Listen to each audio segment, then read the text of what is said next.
ప్రైస్తలోని good morning. ప్రభునామంలో ఈ ఉదయకాల సమయంలో మీకు అందరికీ కూడా ప్రత్యేకమైనటువంటి వందనాలు తెలియజేస్తున్నాను.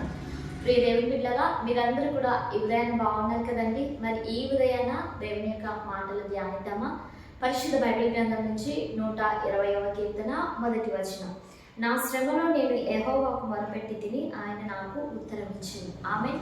దేవుని నామానికి మహిమ కలుగును గాక. ప్రియ దేవుని బిడ్డలారా, ఉదయకాల సమయంలో పరిశుద్ధ ఆత్మదేవుడు మనతో మాట్లాడుతూ ఉంటున్నాడు. ఇక్కడ కీర్తనకారుడు అంటున్నాడు, నా శ్రమలో నేను యెహోవాకు మొదలుపెట్టి తిని ఆయన నాకు ఉత్తరం ఇచ్చింది. నిజంగా మనకు శ్రమ కలుగుతున్నటువంటి సందర్భాల్లో, శ్రమ కలుగుతున్నటువంటి స్థితులలో మనము దేవునికి మొరపెట్టినప్పుడు ఖచ్చితంగా ఆయన మనకి జవాబిస్తారండి. ఖచ్చితంగా మనము దేవుని సన్నిధిలో విజ్ఞాపన చేస్తున్నటువంటి తీరు కానీ, లేకపోతే మనం దేవుని సన్నిధిలో ప్రార్థిస్తున్నటువంటి రీతి కానీ, ఏదైనా సరే నీవు ఆయన సన్నిధిలో చేసేటువంటి ప్రతి ప్రార్థన విజ్ఞాపనకు నీవు జవాబు పొందుకోబోతుంటున్నావు. ఆమె ఇక్కడ కీర్తనకారుడు ఆ సత్యాన్ని గ్రహించి ఉంటున్నాడు. నా శ్రమలో నేను యెహోవాకు మొరపెట్టి తిని.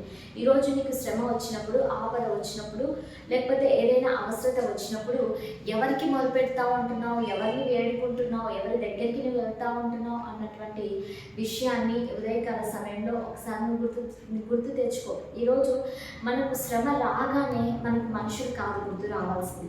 మనకు శ్రమ రాగానే ఏ రాజకీయ వ్యక్తులు, ఎటువంటి వ్యక్తులు కాదు, కానీ మనకు గుర్తు రావాల్సింది నీకు శ్రమ వచ్చినప్పుడు కేవలం యేసయ్య మాత్రమే నీకు గుర్తు రావాలి. ఆయనకు మొరపెట్టినప్పుడు ఖచ్చితంగా దేవునికి సహాయం చేస్తారు. అదే 121వ అధ్యాయంలో కూడా దేవుని వాక్యం సెలవిస్తా ఉంది. కొండల తట్టు నా కనులు ఎత్తించున్నాను, నాకు సహాయం ఎక్కడి నుంచి వచ్చింది? ఎక్కడి నుంచి సహాయం కలుగుతుంది? యెహోవా వలననే నాకు సహాయం కలుగును అన్నటువంటి గొప్ప విశ్వాసంతో ఇక్కడ కీర్తనకారుడు మాట్లాడుతున్నట్టు మనం చూస్తూ ఉంటున్నాం.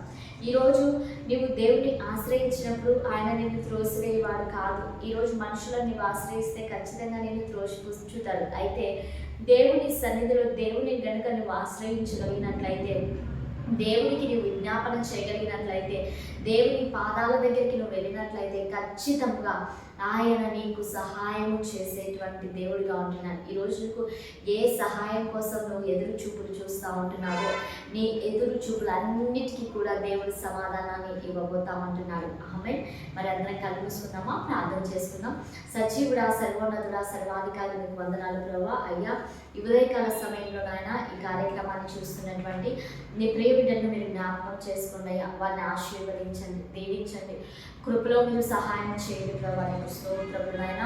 ఆత్మ తండ్రి నీకు వందనాలు. నీ బిడ్డలకు అన్ని విషయాల్లో కూడా ప్రభా అయ్యా మీరు సహాయం దయచేయమని అడుగుచుంటున్నాం తండ్రి. నీకు స్తోత్రములు, మీకు వందనాలు చెల్లిస్తుంటున్నాం. ఈ రాత్రి కాల సమయంలో తండ్రి అన్నిటి విషయాల్లో కూడా తండ్రి మీ నామానికి మీరు మహిమ తెచ్చుకోండి. మీ ప్రియ బిడ్డలకు మీరు తోడుగా ఉండి తండ్రి మీ సహాయమును పంపమని యేసు శక్తి కలిగిన నామంలో అడిగి వేడుకొని పొంది ఉంటున్నాము తండ్రి. Amen. Praise the lord. God bless you all. Have a nice day.